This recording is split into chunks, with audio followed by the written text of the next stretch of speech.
Hi, I'm Callum from Tyne Valley Motorhomes, and this is the handover of the 2017 roller team Pegasus 740 A-Class. So as we start, we'll walk around of the vehicle on the driver's side.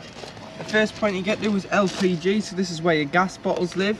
And all your lockers open with the locker key. Pop it in, turn it, push your two catches there, which releases the door. Then in here you can fit 2 bottles, so you can get 2 6-kilogram bottles in here. To connect the pigtail to the bottle, it's a left-hand thread, then your hand tighten with a gas spanner. So you just nip it up with a gas spanner, a couple of nips.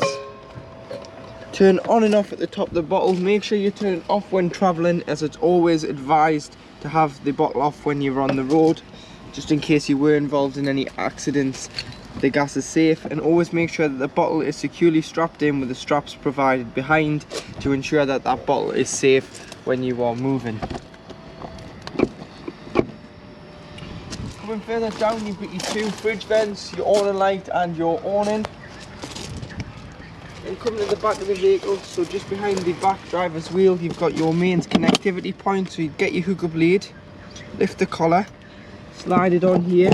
Always hook the motorhome up first, then the power source on site or at home, and do it in reverse when unhooking the vehicle, as we wouldn't want you walking around with a live lead. And then at the back,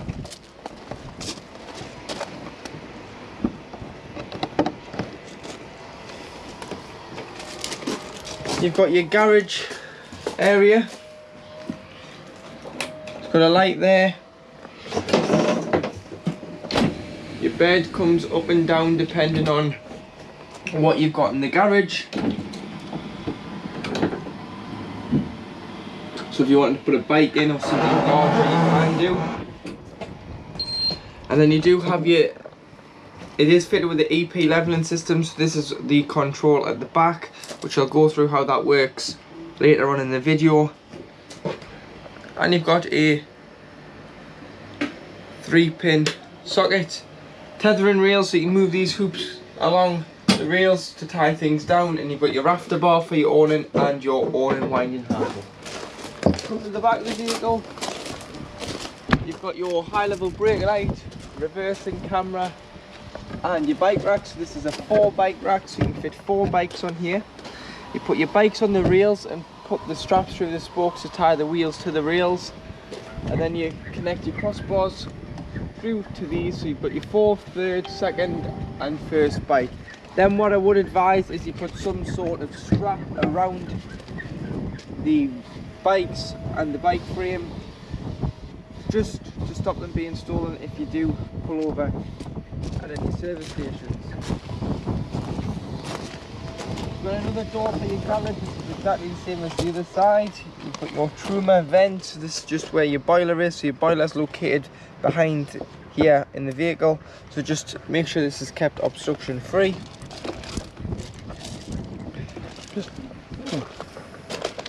And then you do have your cassette. So with your cassette you need to ensure that the blade on the bottom bowl of the toilet is closed. Then you'll be able to lift the blue clip here and slide it out. You've got a handle so you can drag it and wheel it to your site where you dispose of, which is normally behind the toilet block or beside the showering block. Take the cap off, press the button, tip it out. Once you've tipped it out, put some water in, put the cap back on, give it a rinse, tip out again. And if you're using the liquid form of chemical, a capful, which is 120 ml, into the cassette, and it's good to be used again. Or if you're using the tablet form, you put it in bone dry. You then open the blade on the inside of the toilet and flush about a pint of water into the cassette, and follow it by a tablet, which is either the blue or the green. Same as the liquid, you can buy the blue or the green. Just ask your site which they prefer you to use because of their disposal of the waste. Underneath here you've got your waste water, so this is any water that you've put down the plug hole, or any liquid should I say. goes into a separate holding tank, and in the winter it's very important that you drain this off and leave it open because you don't want it to freeze, so you would just pull it open. But after you stay on a site, you would drive out onto the motorhome service bay and release the grey water, as you wouldn't want to be travelling with this, as it can take up a lot of weight, which obviously makes your payload less and your consumption on your miles per gallon less as well, because you're dragging more weight around you. Freshwater intake, so you'd put a hose pipe in there, wait until it overflows or until you're happy you've got enough water on board. So I would go and buy a hose pipe and some hose pipe connection ends, as it's just a brass tap on most sites.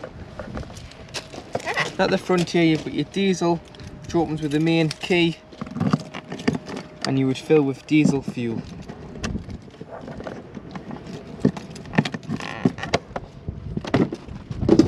Tyre pressures are on here, and don't go off this one, go off the far right hand side one, because your tyres are 225 75 R16 CP, means camping tyres. So it's 5.5 bar front and back, which is 79.8 psi. Your weights here, so it's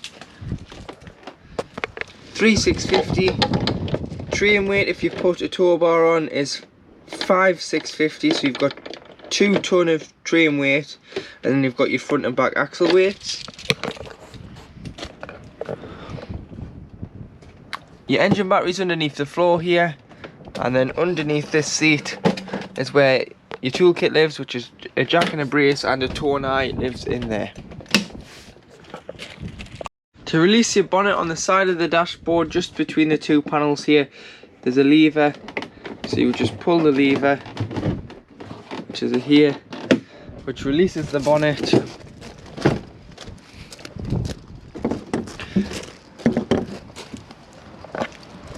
Secondary catch, which lifts the bonnet up, and then you'd use your stay.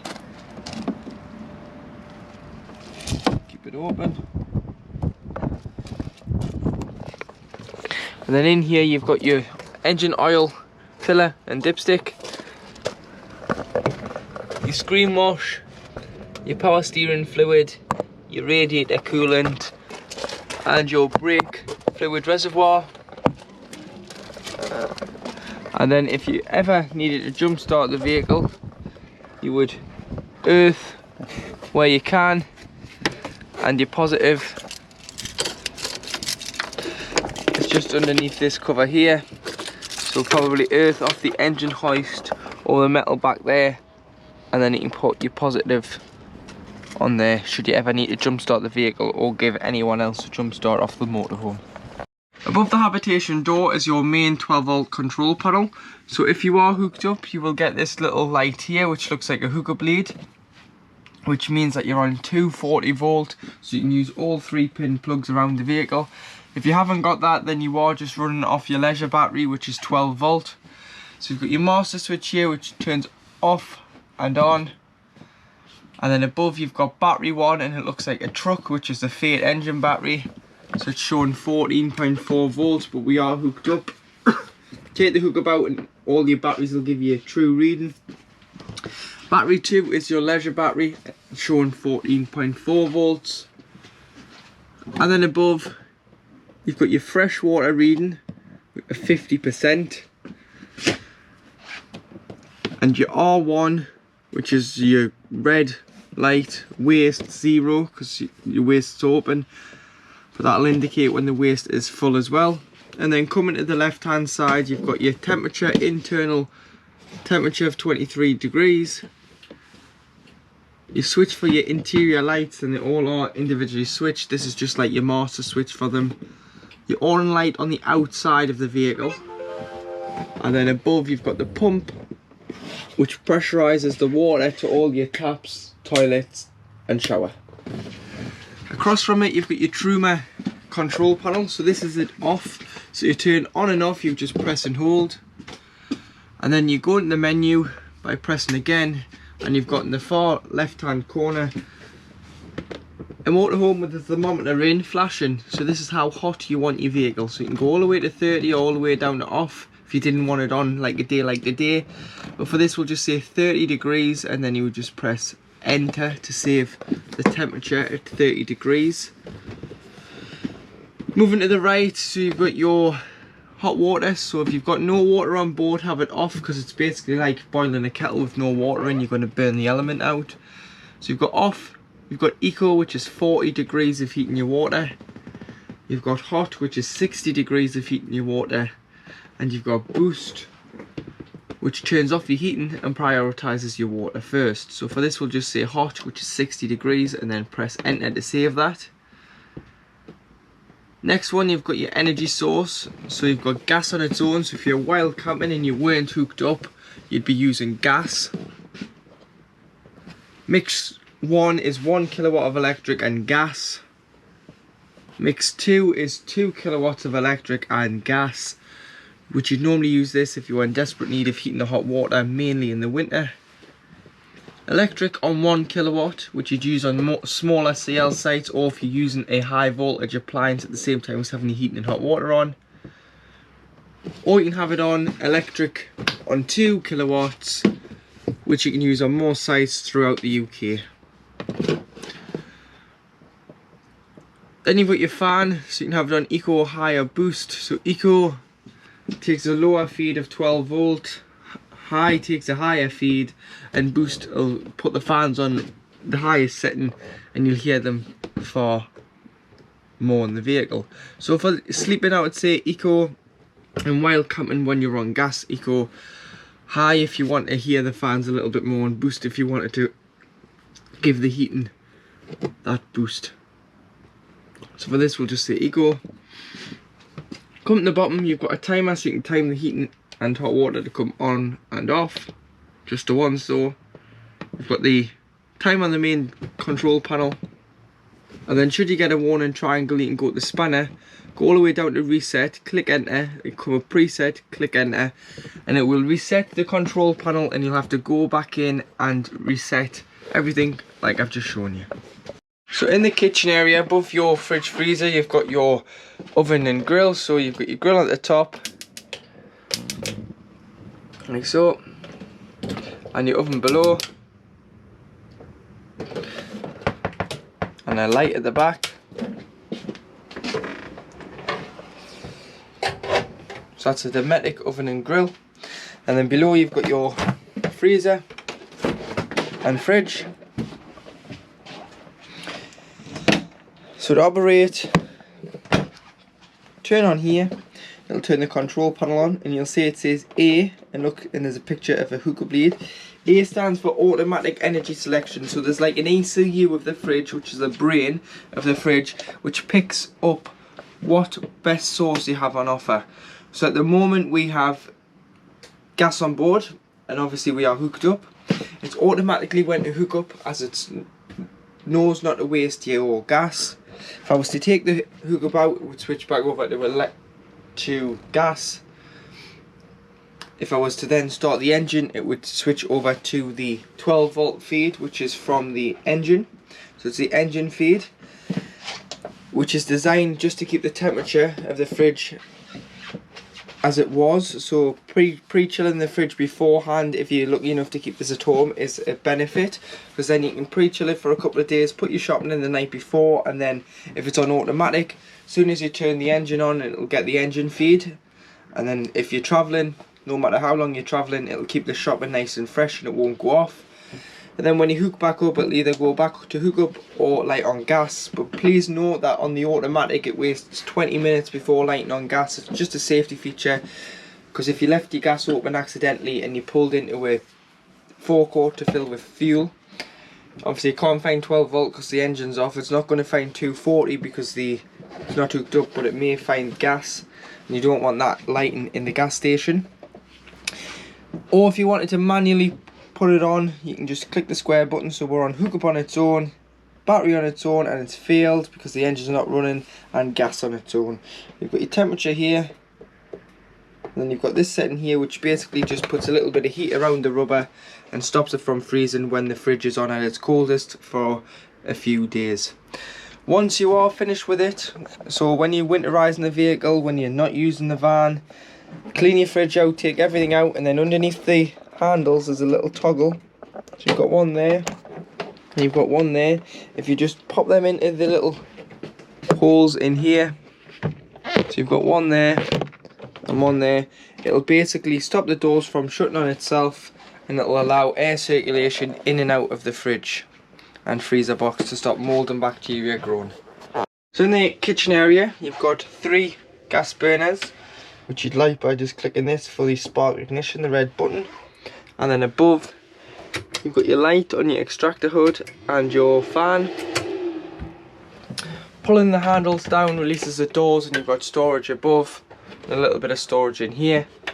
That's just obviously where the extraction hood goes out the side of the vehicle. Travel catch for your cupboard, so you can lock them and unlock them with the key. Just leave it in, just don't want to lose it. And you've got drawers. Some more storage underneath the sink with slide out drawers. And you've got your red gas taps. These are mainly for when the vehicle is serviced. Any problems with gas, turn the bottle off to be safe. And this is just showing that your water pump is working. And you've got a handy cover there, which has roller team engraved. And a little waste bin at the top.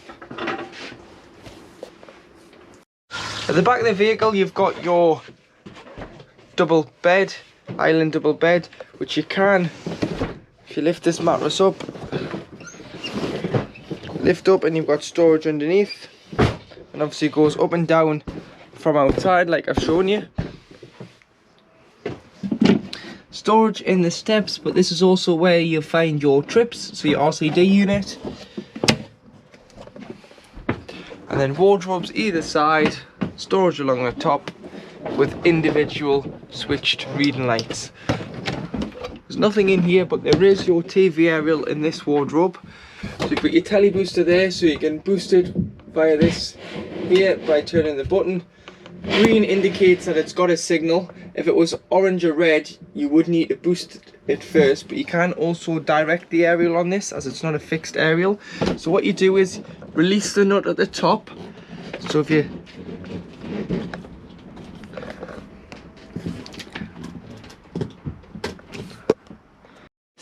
if you were struggling for a signal, if you release the nut here, you can push the stem up and then direct the aerial at the bottom with the little toggle.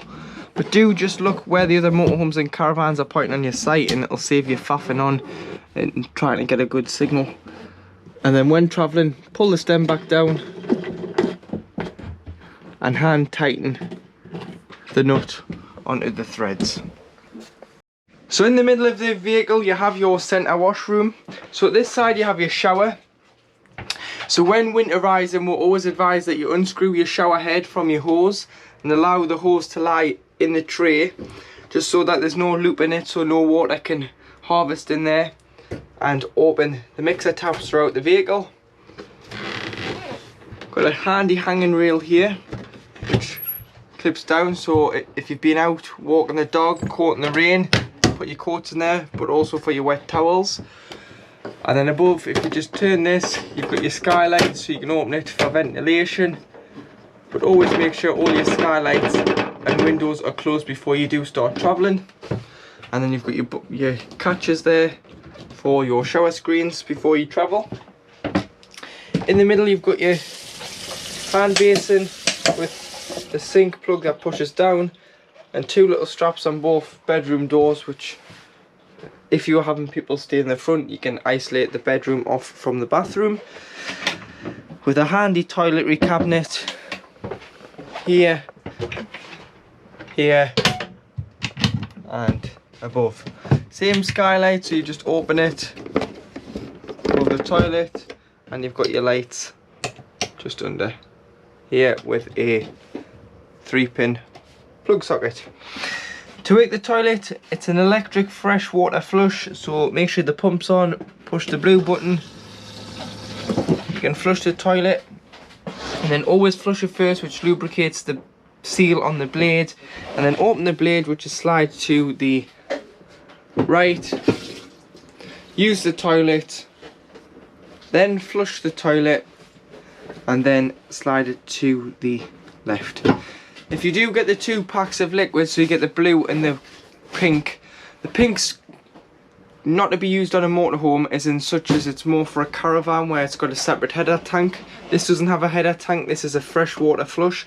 What you can do is, if you get a spare spray bottle and dilute the pink liquid, you can spray the bowl before you flush, and then it'll all go into the cassette, and it's just basically a bowl cleaner, the pink liquid. But when the toilet is ready to empty, it'll let you know on the back here. So it's showing green. When it's showing red, you'll see it go up in increments. You'll see the red start to creep in until it goes to a solid red. That's when you then need to take it to your waste disposal point on site, which is behind your shower, toilet block, showering block on site, and empty it, and then replenish with chemical.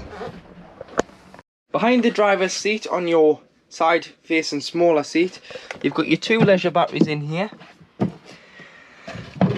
charger unit in there, and obviously the main battery fuses on here. All the other fuses are just down the side here, so it would be a good idea to carry some spare blade fuses. So they're all listed what they do, and then at the bottom you'll notice that there's a battery isolation switch here. So if you did want to turn the leisure battery off and stop any power drain when you're winterizing the vehicle, you can just turn it off and take the key out, or just leave it so it's off. But always remember, if you've turned this off and you kind of get 12 volt, make sure that this hasn't been knocked off by mistake. And like I've said, you've got 2 leisure batteries in the back. So underneath your travelling seat is where you'll find your freshwater drain. If you've taken on contaminated water, or you're winterizing the vehicle for the winters where you don't want to leave water in the vehicle, this would be another point. So you do your waste outside this point, and then you'll do your boiler, which I'll show you in a second how to do that. So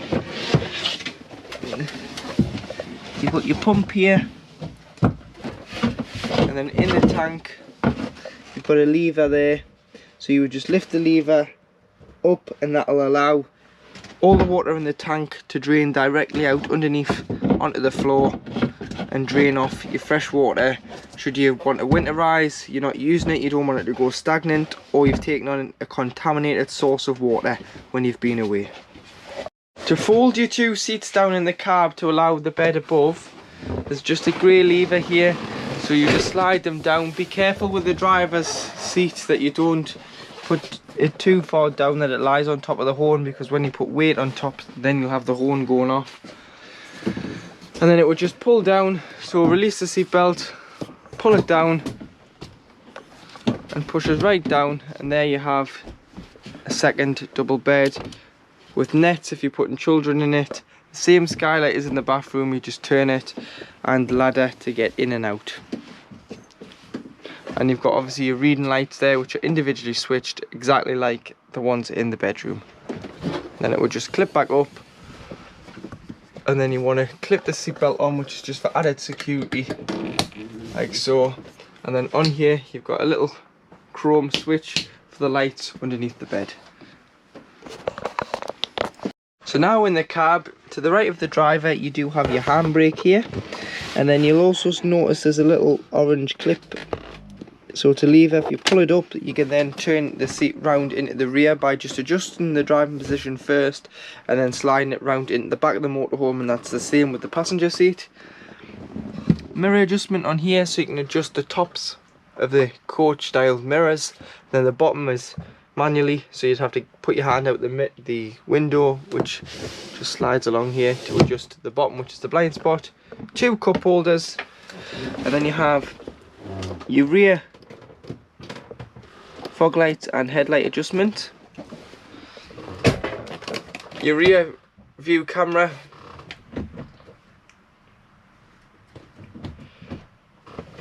there so you can see the top of the bike rack, all your steering wheel controls. Your trip computer is on the end of the wiper stalk, so it goes through your instant average consumption, your range, your distance travelled, and your miles travelled. And then you do have your lights and indicators. And at the bottom, if you go to the top one, you've got cruise control, so you get your desired speed, push it up. Push up to accelerate, pull down to slow down. Cancel with a foot brake or cancel on the end of the stalk, and then you can resume it by clicking again to the last speed set. And at the bottom you do have your speed limiter, so you can set it by going up slowly, goes up in 1s, push and hold, goes up in 5s. And then you do have the kick down function, so if you put your foot flat to the floor, it will override the speed limiter as a safety feature. This vehicle is fitted with a Comfortmatic automatic transmission, so neutral at the top all the way down to reverse, and then you just go across slowly and it'll go into auto 1 on here. If you tap again, it'll then go into 1, which is manual. Tap again, it goes back into auto 1. You can go up and down for the gears. You can either park it in gear and put the handbrake on, or park it in neutral and put the handbrake on. When you put in neutral, it just beeps a few times just to let you know you're in neutral, so you can just park it in gear. But you do have to use the handbrake, as there's no park for this as such. Traction control, hill descent control, with it being, it's just an engine brake with it being an automatic. Hazards, locks the doors including habitation door, but obviously all your garage doors and other lockers have to be locked manually with the key. Heated mirrors, and then you've got a 12 volt and USB there. USB and auxiliary for the head unit with 2 more cup holders. Temperature on the outside ring. Fan speed on the in must be on at least 1 or more for the aircon to work. And then you do have your distribution, so your face, feet, screen, and whether you're recirculating air or you're bringing fresh air in. Above you have your head unit. So you turn on and off here. There we go. It's a Fiat unit. You've got FM AM, so you can press 1 to 12 to save your favourite channels by pressing all. Media is either CD, USB, Bluetooth audio or auxiliary input. Navigation is TomTom, so you navigate to, and then you put your address in there, which is your postcode. But if you did take this vehicle abroad, you would just press on the Union Jack flag in the top right and change the country, and then you can put the coordinates for France and Spain in. Phone, so you go to phone, settings, add a phone, and you can add a device. So you want to find Uconnect on your device, make sure the pins match, and then you can pair your phones. Pressing more, you can see the trips, the compass and the clock. In the cab you've got a big sun visor, so you just pull it down here and then pulling this little bit of rope pushes it back away. And then to black it out on an evening, you do have blinds, so you just pull these along the rail and that clips onto the magnet there to black the side out.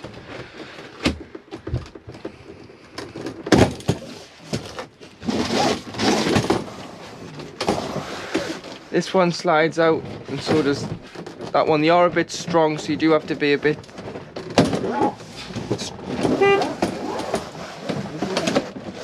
And then that blacks it out, and then you've got one on there on the door which blacks out the whole cab on an evening. To operate your EP control panel, first of all make sure the ignition's on, as that's where it gets its feed from. Turn the panel on, and then you want to just press auto down, so you need to make sure that you're on a level enough site, otherwise you'll have to put each individual jack down. So just press auto down, and you'll notice that the rams come down, so they come down in situ. So the back will come down first, then the front will come down, then the back will come down, then it'll level itself off. So the front's coming down at the moment,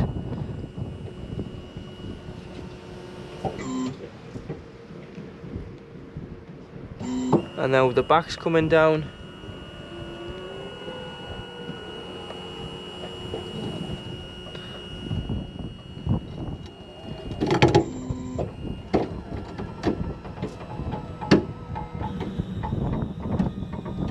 it's leveling the vehicle. So as you can see, if we walk around, the front wheels are off the ground as it's leveled it to a certain degree, and then it's showing green in the middle, which means it's 100% level. And then you would just press this one here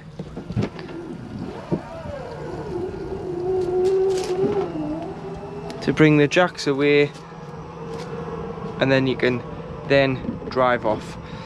Clicking these manually, you can manually level it if it wasn't on a even enough surface to start the leveling process.